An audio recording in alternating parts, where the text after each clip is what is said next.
We will be talking about Joule-Thomson effect. This is one of the experiments that is used to cool a given gas and liquefy a gas. It is carried out in an adiabatic cylindrical chamber fixed with a adiabatic porous plug.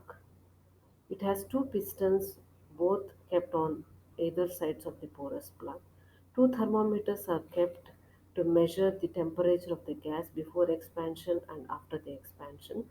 Generally, the piston on this side is kept very nearby to the porous plug, and the gas that we would like to study is kept on the left hand side of this given chamber.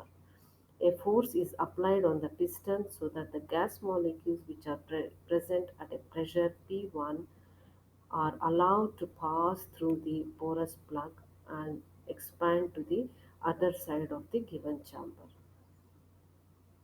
In this expansion process, we can measure the pressure, volume, and temperature on the other side of the porous plug experiment. And we know this pressure and volume leads to concept called as work done. So in this experiment, the work done can be written as work done after the expansion process and work done before the expansion process.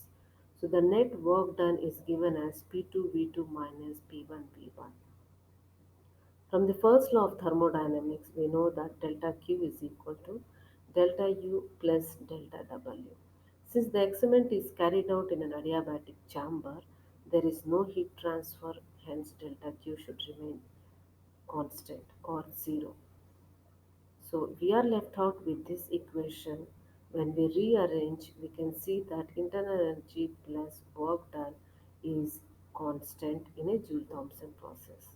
And from the definition of enthalpy, U plus PV is nothing but enthalpy itself. In this process of Joule-Thomson, enthalpy is also always conserved.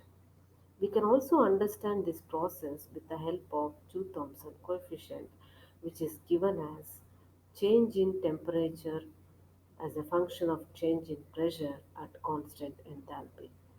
When the Joule-Thomson coefficient is positive, we say that the expansion process has led to cooling of the gas, and when the Joule-Thomson coefficient is negative, we say that the expansion process has led to heating up of the gas. In the next video, we'll be talking more about Joule-Thomson coefficient.